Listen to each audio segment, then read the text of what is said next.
great. Welcome back, everybody. Good to see you all. And this is my great pleasure now to introduce Jacob Foster.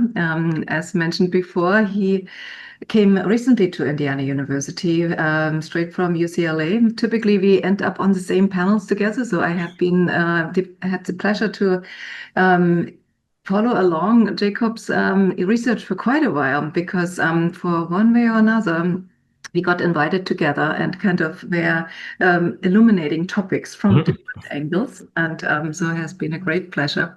As you see here, it is snowing in Bloomington, Indiana right now, actively. So I'm just so glad this is all actually virtually and online. Jacob is in cognitive science and informatics. Informatics is in the School of Informatics, Computing, and Engineering here in Luddy Hall. He blends computational and mathematical methods and also qualitative and philosophical insights to study collective intelligence. So no better man than to have on this event. So please do welcome Jacob. And Jacob, it's all yours. I will stop sharing so that you can share as well. And Awesome. please take us away. Thank you very much. Let me go ahead and share my Zoom. Okay. It's a real pleasure to be part of this event. This is, I think, the first 24-hour event I've ever been part of, although, as Katy said, it is far from the first time that we've been on a panel together. So what I wanted to do today is talk about creative intelligence and connect creativity to this idea of visualization and envisioning. And in order to get into the topic, what I want to do is start from a very popular starting point these days, which is artificial intelligence. The past few years have witnessed really outstanding success of the use of generative AI in many domains. I'm going to focus on scientific domains, most prominently in protein folding, where, as you may know, the work by folks at DeepMind and others using AI in the context of protein folding resulted in a Nobel Prize. Also in mathematics, which will be a sort of special case for me today, where generative AI has discovered new invariants in knot theory, and even more recently has contributed to new results in extremal combinatorics. But the question that we should ask is, are these instances of scientific and mathematical creativity? And in order to answer that question, we have to know what creativity is. Well, we can turn here to work by cognitive scientists, and in particular, the late great philosopher and cognitive scientist Margaret Bowden, who in her work distinguished three different kinds of creativity. Tinkering or exploratory creativity, which sort of slowly explores a given space by taking something we know and making little adjustments to it. Combinatorial creativity, which mixes existing elements together. And transformational creativity, which changes the very structure of the space of creative possibility. So the first case, exploratory or tinkering creativity, is very much within the ambit of current AI technologies. They are really good at it. They're great at this kind of take something we know and make little adjustments. Now let's turn to combinatorial creativity. Well, human scientists have been dealing for a long time with the problem of combinatorial possibility. For any given problem space, the number of possible combinations you might pursue is vast. And in order to search through that space, I know Todd talked a bit about search earlier today, we have to rely on various simple heuristics. For example, when we can kind of partition a space of creative possibility into moves that build on tradition and moves that innovate beyond it, scientists tend to lean on tradition to follow the herd. And for that reason, on short timescales, science is shockingly predictable. The next one or two moves ahead in years is actually surprisingly easy to predict. And as James Evans, my friend and collaborator, another person who's often on panels with Katy, and other folks have shown, by avoiding the predictable, by avoiding things that humans would do, you can actually accelerate discovery under AI-driven combinatorial search. But this sort of heuristic or meta heuristic of avoiding the predictable just provides a recipe for efficiently proposing options in a huge space of possibility. And I think a similar story unfolds when we look to recent applications of generative AI in mathematical discovery, where folks have used a very clever blend of evolutionary and combinatorial search to produce these breakthroughs in extremal combinatorics. But what I want to emphasize here is that this has actually generated limited insight or illumination into the basic structure of the problem. And I think this points to a really profound limitation in the tinkering and combinatorial modes of scientific creativity. Illumination depends on this last and third form of creativity, transformational creativity. The kind of scientific discovery we associate with Newton or Darwin or Turing or Barbara McClintock is the sort of thing that transforms that space of possibility so that we can reliably generate and distinguish true and interesting propositions. Mathematics also provides a very interesting insight on this problem of transformational creativity if we ask why mathematicians reprove things they already know. If the goal of mathematics were merely to accumulate true facts about mathematical things, then there's no need to prove something again. Once you've proved it, you know it. And yet, it is a descriptive fact about the history of mathematics that mathematicians reprove things a lot.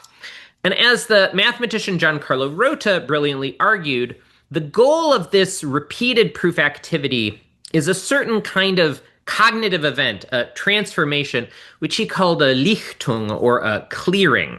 This clearing serves to illuminate the structure of a portion of mathematical space. It gives us an understanding or an insight of why some particular statement that you've proven is true and opens up directions for mathematical investigation. I'm going to try to explain this and to also help us think a little bit more about what's going on when we engage in activities like scientific activities, like visualization, like visualization, like modeling, by turning to Rota's book, Indiscrete Thoughts. Giancarlo Rota is a really interesting figure. He's a mathematician as well as a philosopher. And in this book, Indiscrete Thoughts, he describes a conversation he had with this guy, Stan Ulam, who is a very brilliant mathematician who did really seminal work on cellular automata, on dynamical systems. He also, somewhat less distinguished, but no less historically consequential, invented the hydrogen bomb. So Rota describes Ulam as a really sort of prophetic figure.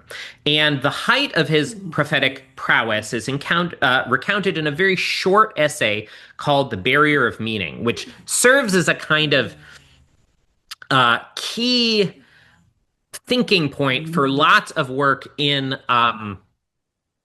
artificial intelligence. In this essay, Rota describes going on a walk with Ulam above the hills of Santa Fe. And they are talking about the AI problem. And Rota describes Ulam as saying that the real barrier to AI is what he calls the barrier of meaning. And he remarks, when you perceive intelligently, as you sometimes do, you always perceive a function, never an object in the set theoretic or physical sense. So let me elaborate on this a little bit. So he goes on and says, logic formalizes only very few of the processes by which we think.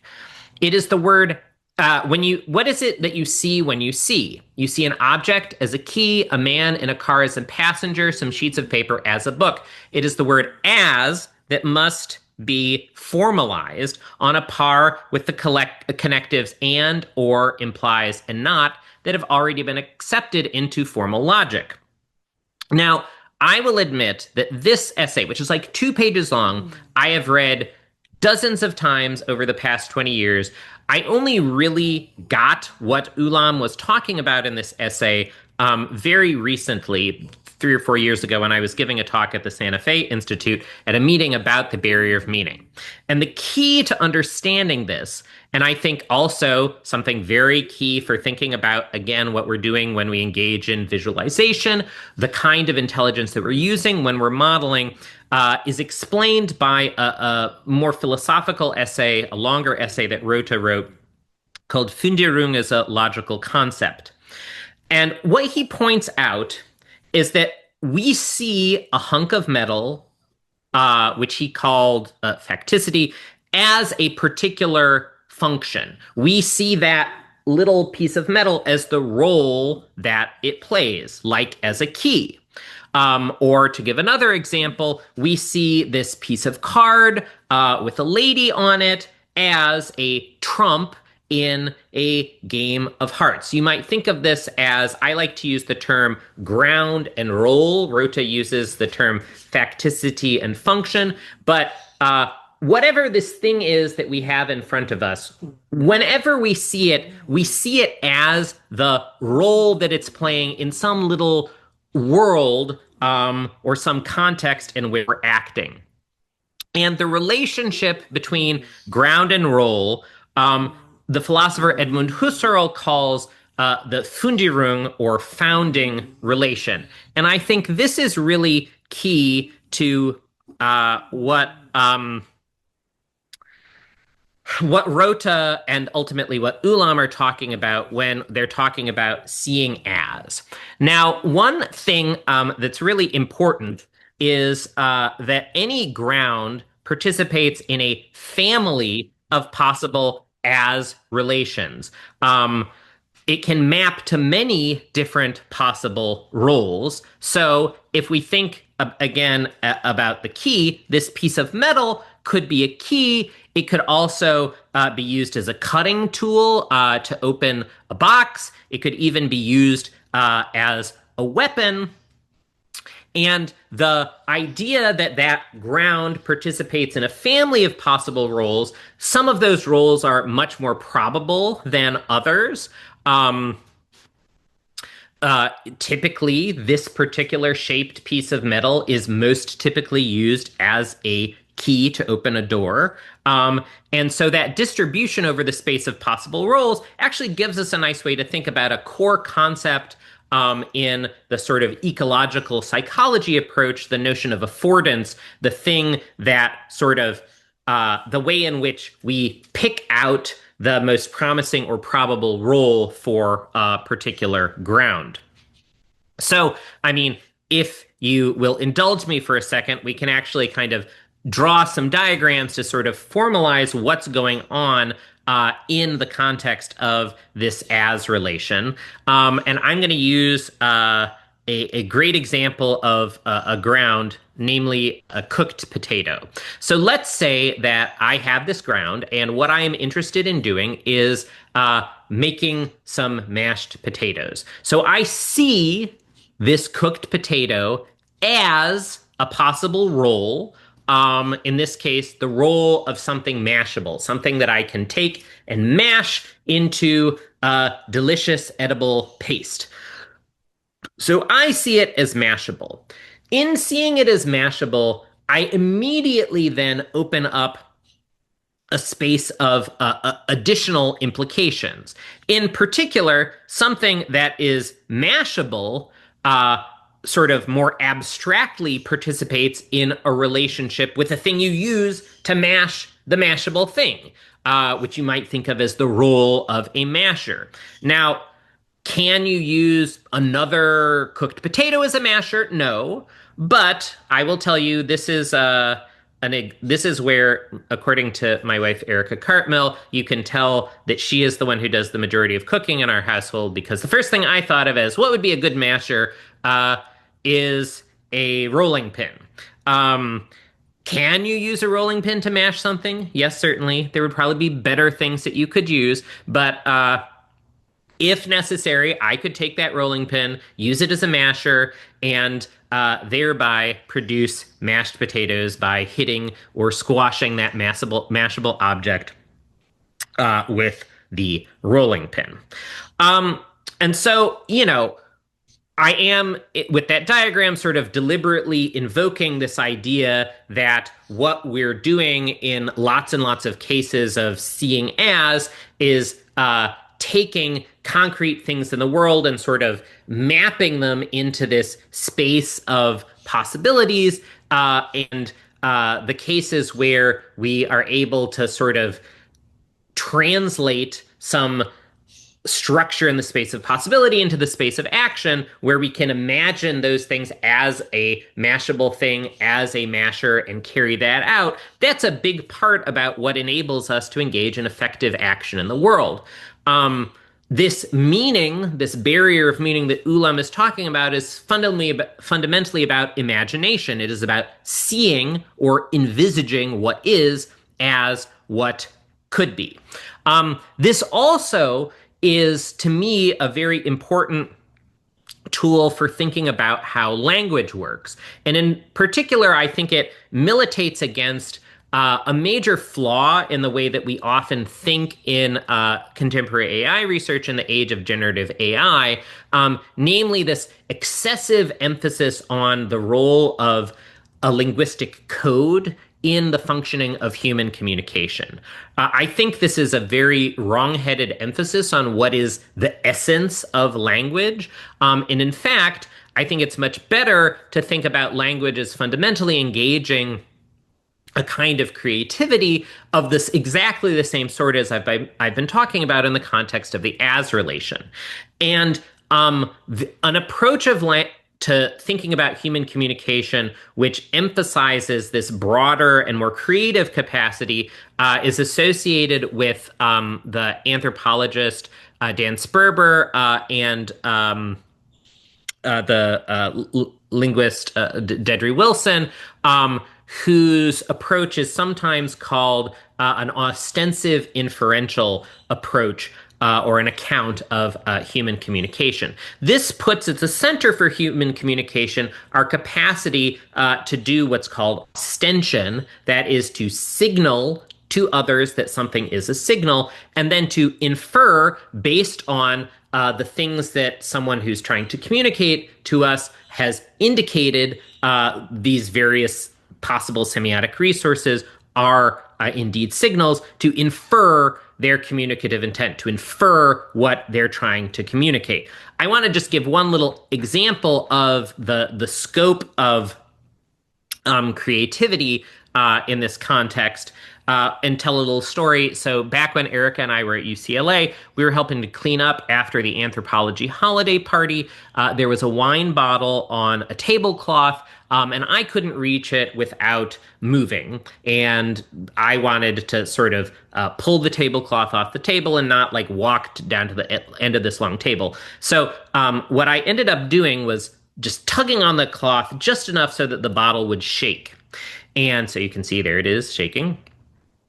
And that was enough. That little deliberate tug shake of the wine bottle was enough that a student who was standing nearby inferred that I wanted it moved, and moved it immediately, allowing me to pull the tablecloth off the table. Now, that's probably the only time that any of us have engaged in that particular communicative interaction, and yet it worked completely unproblematically. I was able to very creatively deploy these resources in the environment, and that instantly was inferred as a communicative act. And on this way of thinking about communication, we can, because we can signalhood in this way, we can use virtually anything to communicate virtually anything else.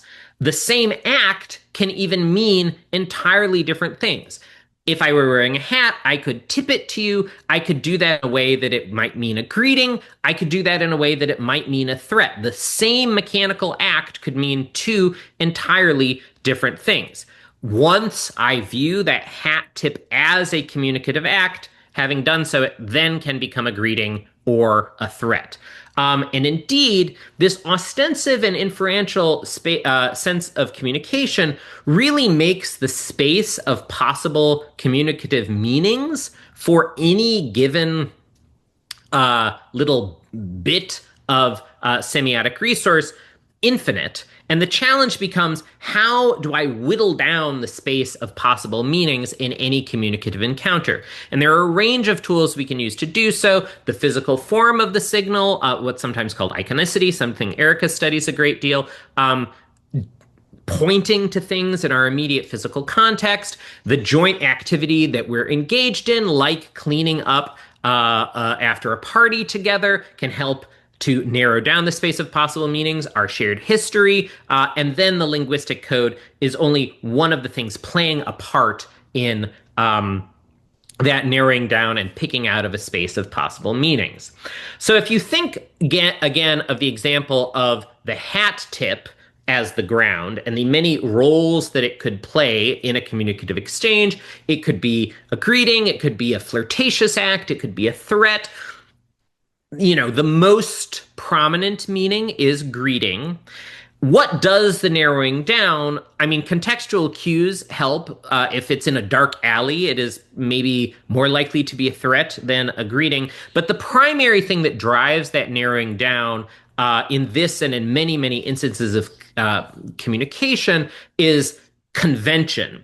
Interestingly enough, actually, you could interpret the threat as itself a kind of inversion of the meaning of greeting. It's a kind of ironic act where you actually have turned the hat tip as greeting into a new ground for some new role that is a threat. More generally, I think what we can think of is that culture is the thing that serves to narrow down the space of possible as relations that any given ground can participate in, shifting our meaning-making activities from something that requires active, constant interpretation to interpretive habit. So on the one hand, there's a ton of creativity that's possible, but through convention, through culture, we can also sort of narrow things down tremendously. Now, what I want to emphasize from the kind of background of all of this is, because this event is about envisaging intelligences.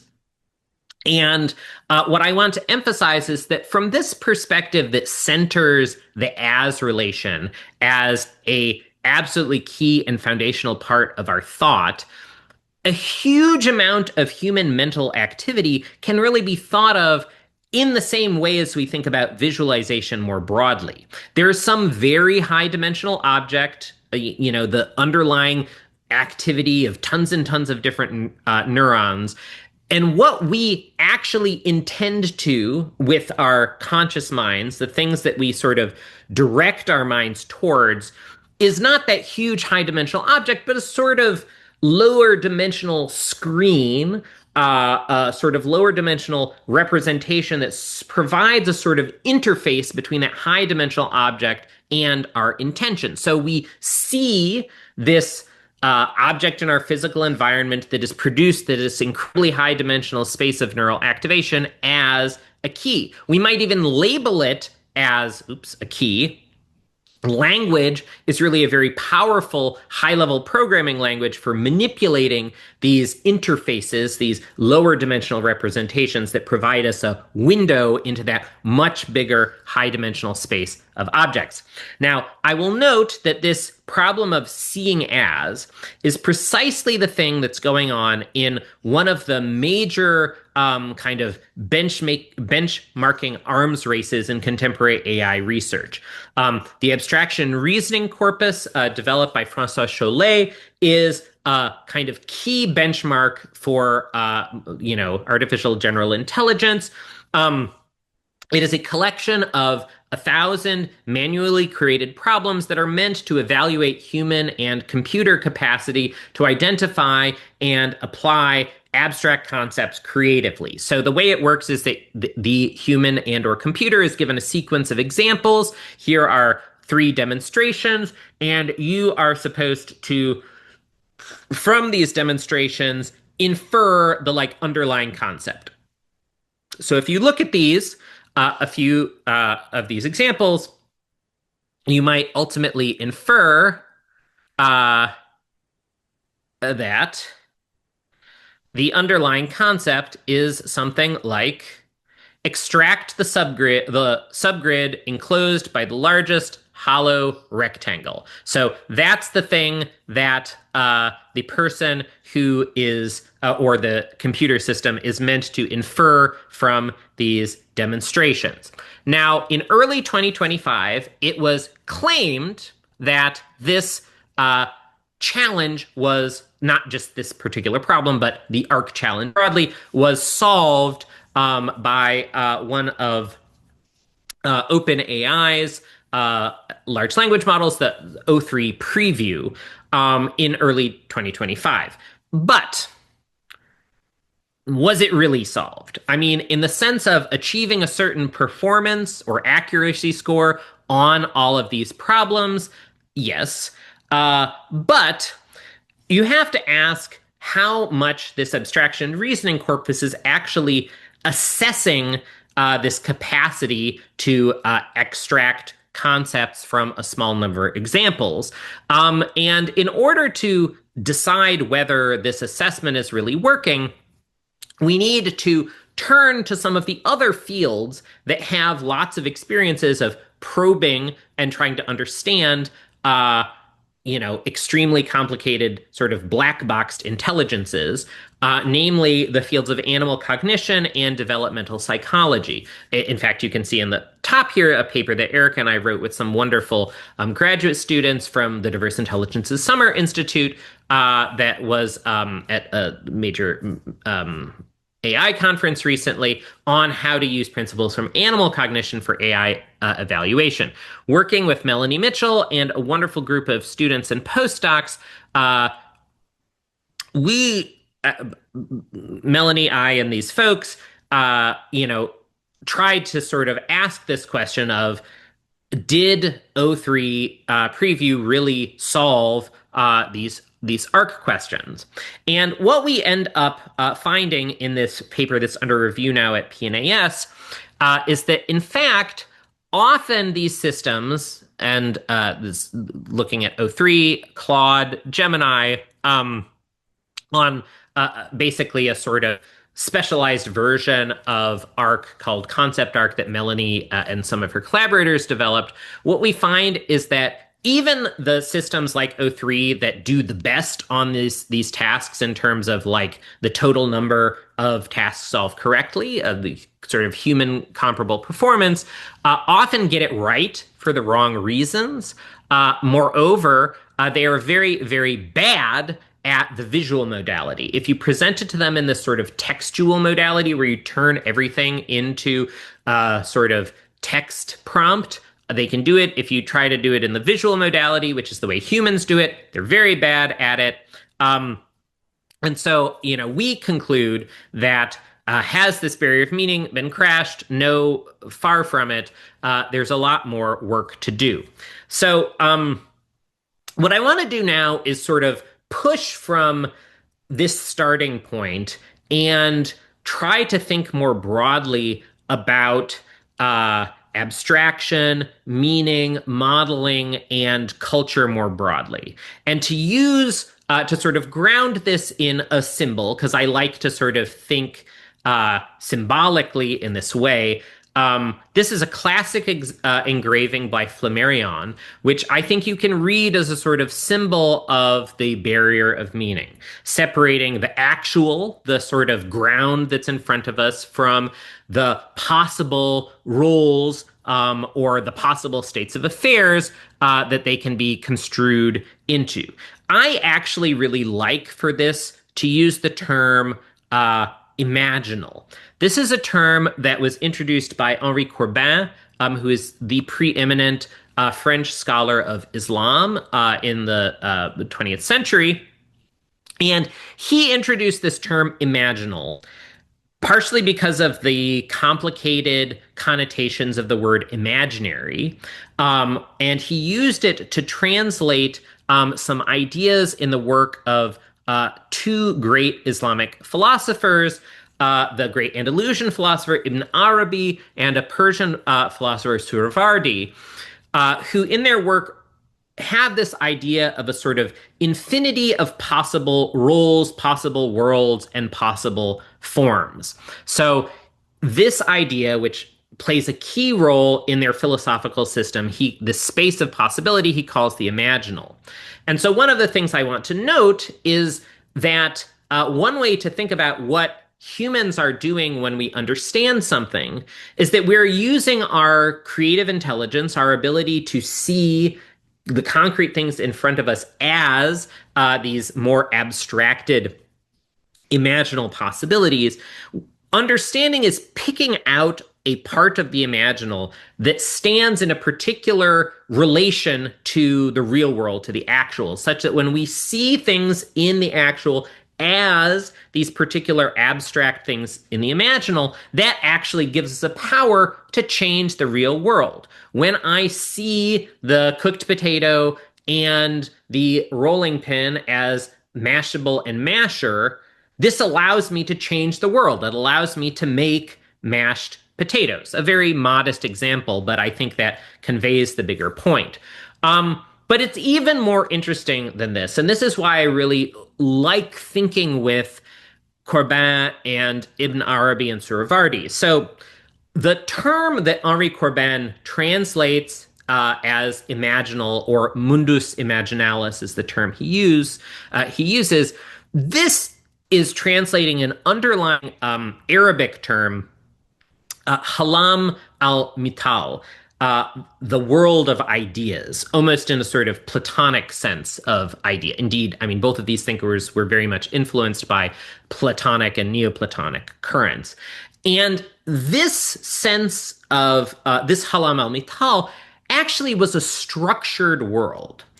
It is a world that had its own kind of geography. I should use that in scare quotes, because it's organized in a sort of scale from the sort of archetypal images of individual and singular things, sort of closer to the actual world, to and here I'm quoting from Corbin, the forms of all works accomplished, the forms of our thoughts and our desires, our presentiments and behaviors. In other words, the Halam al-Mital has a more concrete side that's kind of closer to the actual and a more abstract side.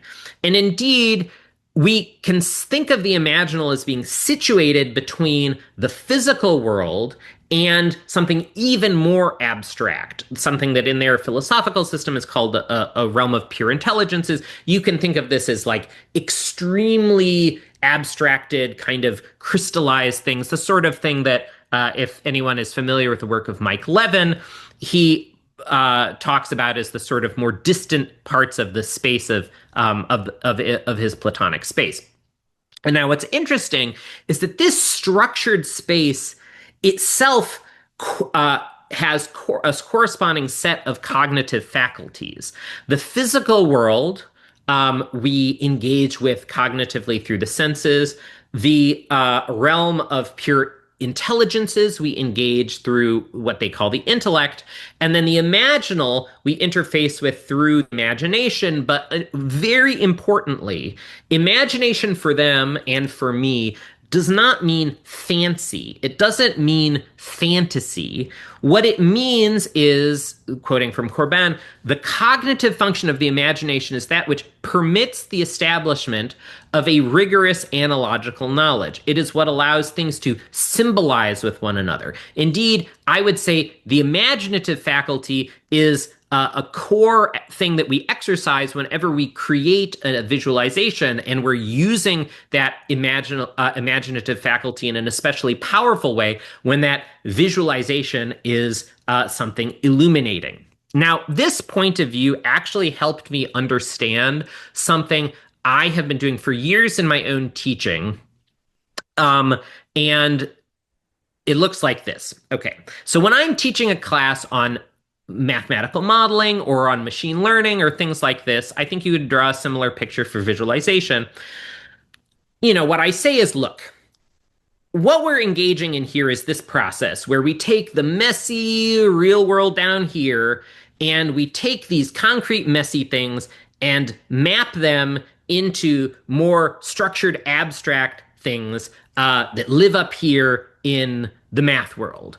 And in fact, this we do all the time in science. Arturo Rosenbluth and Norbert Wiener, in a very interesting essay from the mid 20th century on modeling, actually suggests that this is all of science. This is also what you do when you turn a real world situation into an experiment that provides some insight. You're similarly taking something big and complicated and messy and mapping it into something more structured and legible.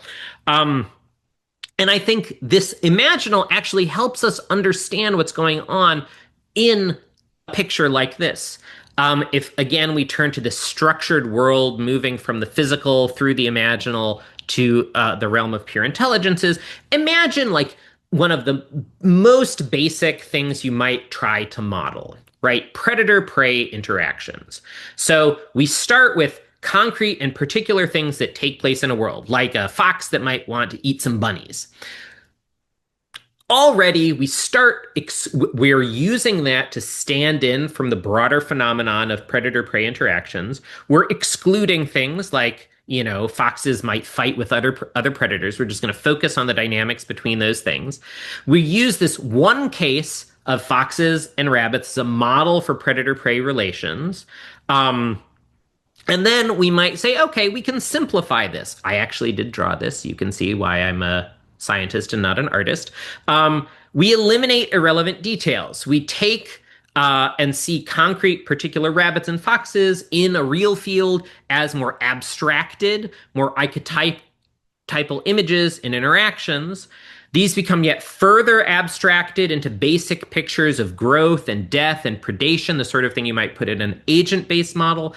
And ultimately, this can be rendered as a simple system of differential equations. So I hope what you are seeing here is that going from the senses to the intellect through imagination, that is what we're doing in any kind of mathematical or computational modeling. Indeed, we're sort of ascending through a sequence of these as relations until we go from the realm of the senses, the physical world, to the realm of pure intellect, mathematical objects that are sort of pure syntax. And I think that's also what is happening when we engage in visualization. We're using this as faculty to take very complex objects and provide different ways of looking at them as something else, as a network, as, some quantity varying as a function of some other quantity, et cetera. So to return to this trichotomy, I hope you can see that these sort of simple examples I've been giving underline what is at the heart of transformational creativity. Despite the brute force success on the ARC benchmark, the kind of abstraction and analogy making I'm talking about here is far beyond the scope of present AI systems. Understanding how it works is a really central challenge for both artificial intelligence and philosophy of science. I think we can say that transformational scientific creativity is engaged when we do something like seeing a falling apple and an orbiting moon as instances of the same thing, reducible to a common formalism.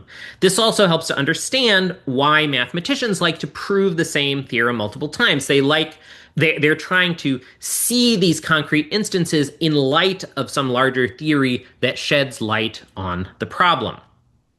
So, to sort of conclude by developing an approach to culture from this, unless any of you are basically experts on the history of Christianity, most of you probably are unfamiliar with this term, monophysism. This is a term from what are called Christological debates in the first millennium CE. These are basically debates about like the nature of Jesus. These debates, which occurred throughout the first millennium, were fierce. They included questions about his nature, divine versus human, if it was more human than divine, or more divine than human, was there a human soul, blah, blah, blah, blah, blah. So this sequence of ramifying questions led to a whole bunch of different positions. Monophysism is one of these possible positions located here in this sort of branching tree of options. So this is one interesting example of a particularly structured system of ideas. Here's an even more basic one, again from the same era, slightly before. This had to do with the nature of the Christian God. Was that nature a trinity? Were the persons of the trinity equal, distinct? This actually maps out a sort of Hamming cube of possibilities, unlike that sort of branching tree of possibilities that you get in Christological debates. And in fact, in history, every one of these possibilities was explored. Everything from the 000 position, which is something called Patripassian modalism, to the orthodox position, which is the 111 point. These may seem very arcane, very sort of abstruse issues, but if you know anything about the history of this period, these were life and death questions. Books were burned, heretics were condemned. Actually, the histories of several empires were inflected by these debates. I am talking about them here because these debates were used by this man, a brilliant Romanian historian of religion named Ion Culianu, who tragically was assassinated at the age of 41, almost 25 years ago, in his last book, The Tree of Gnosis, to develop a new approach to intellectual history.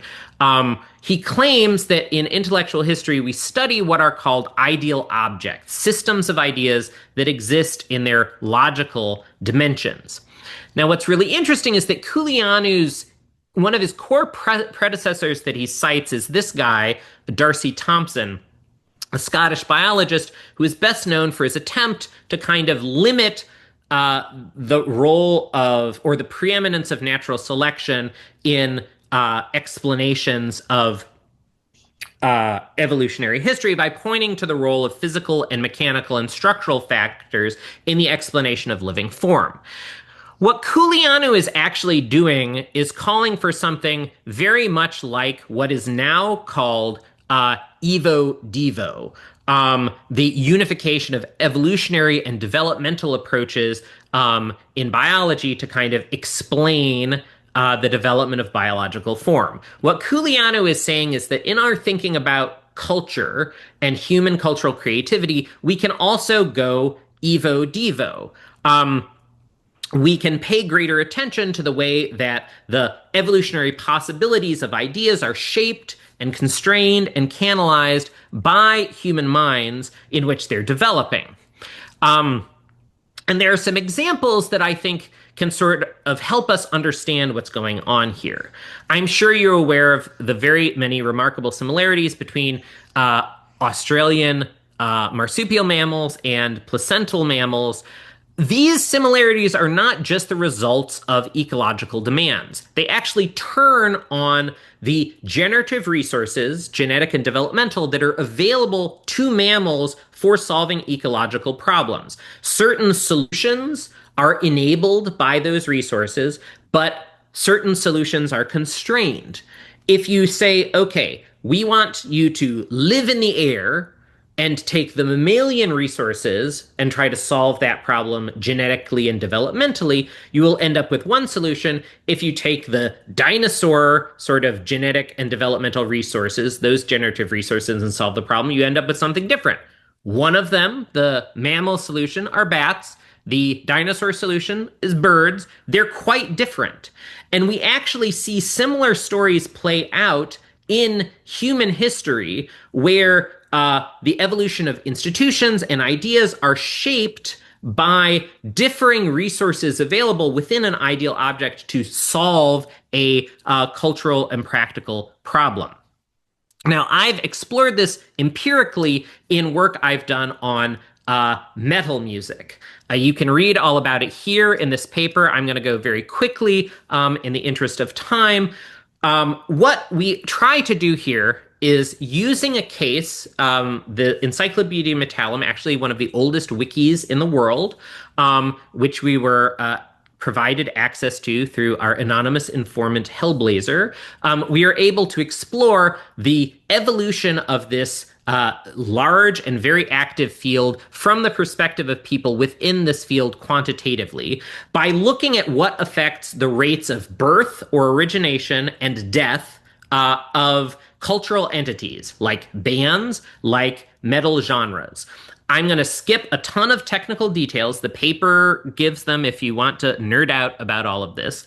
But the basic picture is that these bands and these genres are competing for literal metal heads, people's attention, their time, their cognitive bandwidth.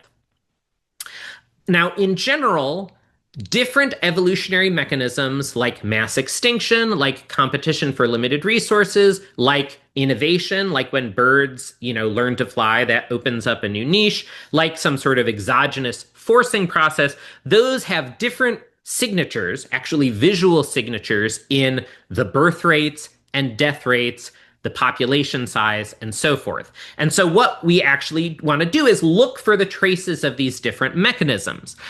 We first take an approach that basically, with very minimal assumptions, takes this very noisy data and tries to distill out the primary pattern. And what we see is that there's no evidence for mass extinction. There's no big spike in death rates followed by a big rise in birth rates. There's no evidence for this. And then we can say, okay, the implications of, say, a competition process where there's a limited amount of carrying capacity available, and as that starts to fill up, birth rates fall, death rates rise, until basically for everything that appears, something has to die because there's that fixed carrying capacity. We can actually write models down and see how well those fit these data. And what we see is that while the competition story does a good job of explaining the later part of this history, it misses a lot of detail early on. And it turns out to explain that detail, we have to appeal to something that we see in biology as well. Key innovation that unlocks new ways to be an organism, new ways to be a cultural form. Instead of evolving wings, metal artists develop new genres, new spaces for cultural diversity and creativity. That innovation relaxes competition as new spaces for creative possibility are created.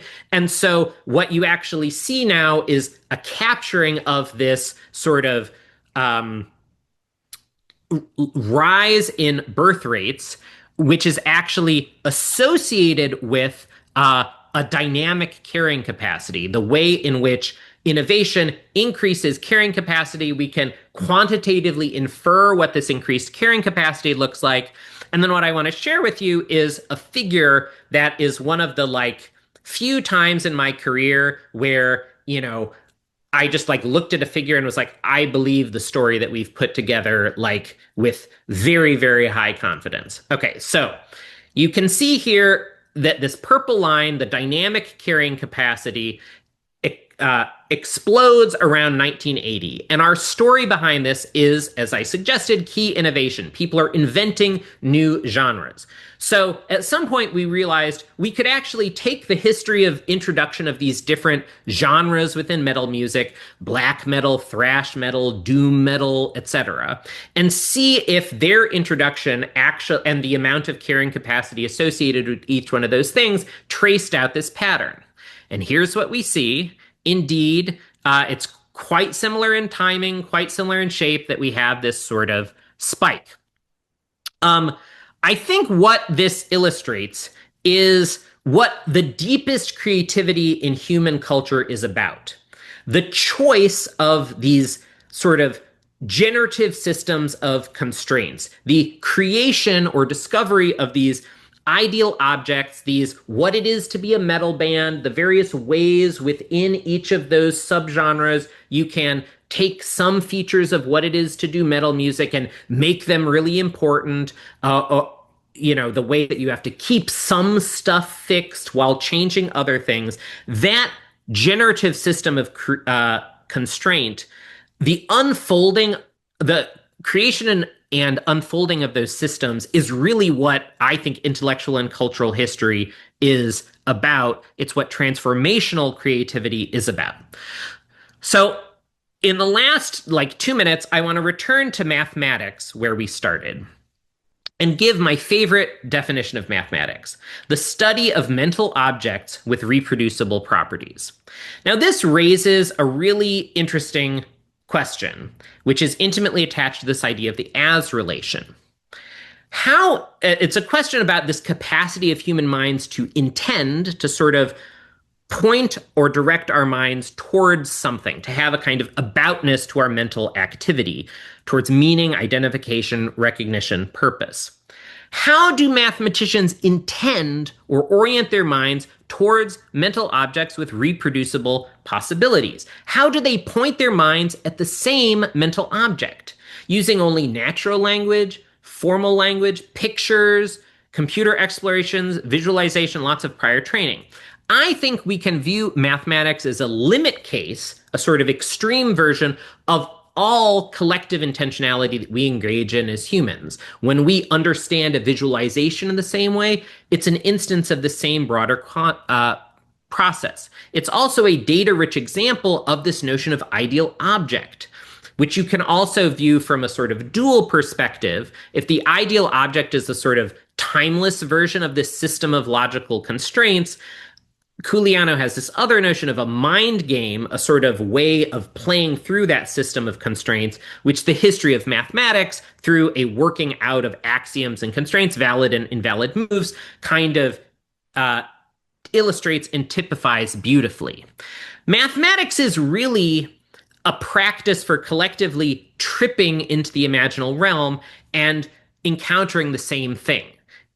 Now, the ancient Greeks, whose ideas are at the root of a lot of what I've been talking about today, actually had many practices for doing this. This is the only one that we still socially sanction as positive and give NSF grants for. But in this sense of collectively tripping into the imaginal and counting the same thing, this always gives us something to do as mathematicians, as scientists. Even if AI systems were incapable of proving all sorts of different theorems, this kind of creative idea, AI, is essentially a kind of super collider for mathematical facts, a profligate generator of potential mental objects, potential reproducible properties, as well as propositions that we know are true about them but don't know why.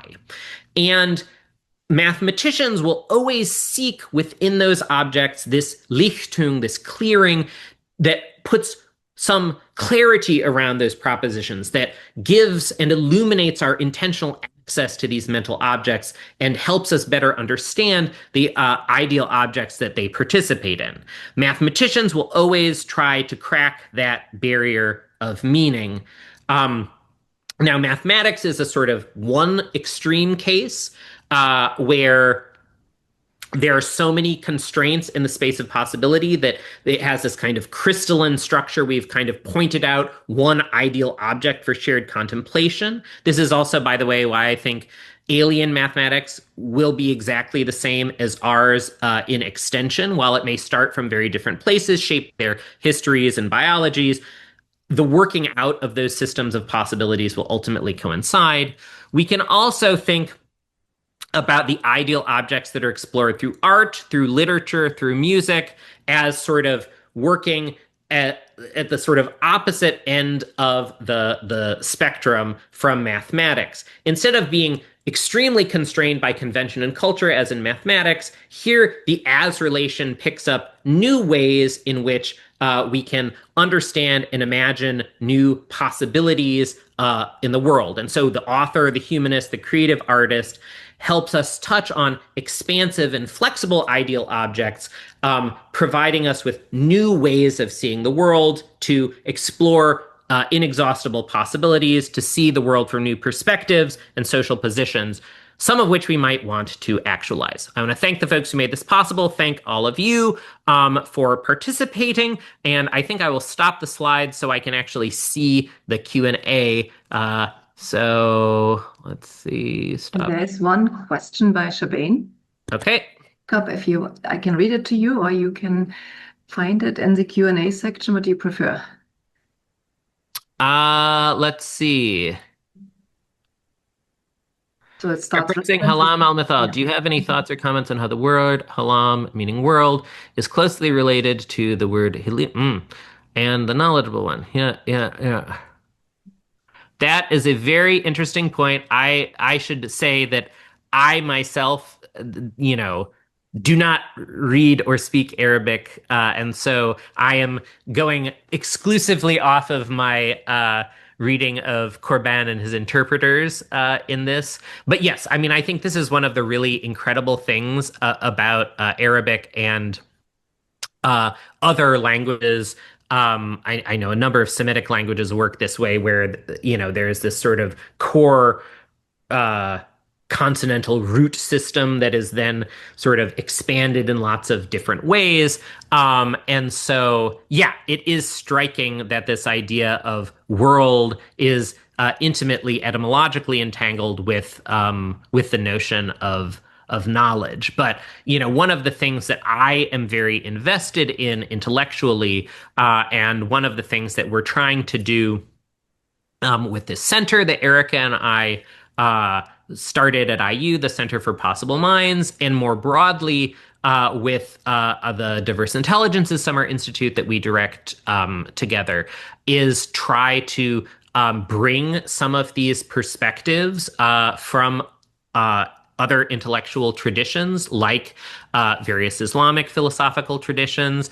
In other settings, we've had folks who are expert in Indic, so, broadly sort of Hindu and Buddhist, epistemological and philosophy of mind traditions. There's a huge range of intellectual resources that can provide very different ways of seeing the fundamental scientific problems that we think about in, say, cognitive science, allowing us to see them as different things, to see them in different ways. And so one of the things that I hope we can do and hope we can continue to do is encourage folks to explore and really encounter and learn about these other philosophical, religious, spiritual, and practical traditions that give us new cognitive technologies for thinking about our scientific problems in different ways. Which is very much, what I take as the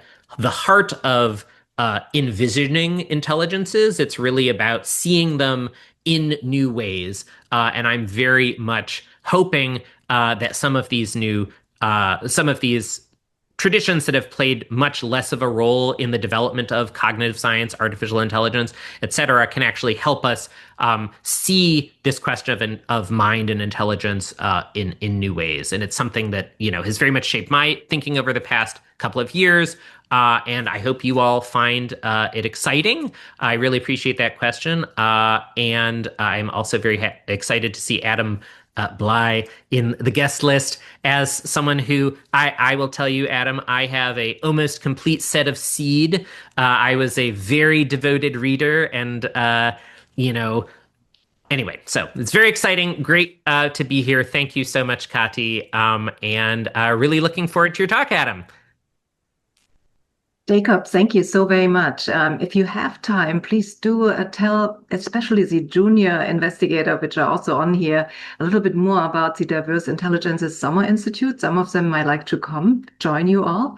I think you have really cool topics, really cool speakers. And of course, you're also then generating papers that might be impossible without having that summer institute. So I'm always impressed and amazed by what comes out of these weeks together, just co-located and doing research together and having a lot of fun from what I see. Yes, that's very important. Fun and trust is essential. So yeah, do you want me to just say like 20 seconds now? Yeah. Yeah, So yeah. Diverse Intelligence Summer Institute is a program that Erica and I started in 2018. It is 3 weeks long. We bring together artists and scholars and scientists from any discipline that has something interesting to say about mind, cognition, and intelligence, which is basically any discipline. And we bring between 50 and 60 folks together, early career researchers and scholars and artists, for 3 weeks. We bring in about 25 faculty who typically are in residence for a week. At a time, they give a lecture, they lead a seminar, but a big part of what folks do is just be in community together, learn to talk across disciplinary lines, come up with crazy projects that never would have come up without those kinds of encounters, and really learn how to live and work in this like radically transdisciplinary intellectual world. So thank you for giving me the opportunity to sort of boost DC. It's been a really wonderful thing to be a part of, and a big part, frankly, of why we were excited also to move to IU, because IU has this wonderful tradition of transdisciplinary work, and also was excited about giving us the opportunity to do something like DC sort of year round, which is what the Center for Possible Minds is all about. So thank you. Jacob, just one more second. You just did 15 weeks on the mathematics of intelligence, right? So maybe just put that into the chat also. I will. Go away, stay around. It's good to see you here. Thanks so much for coming. Good to see you.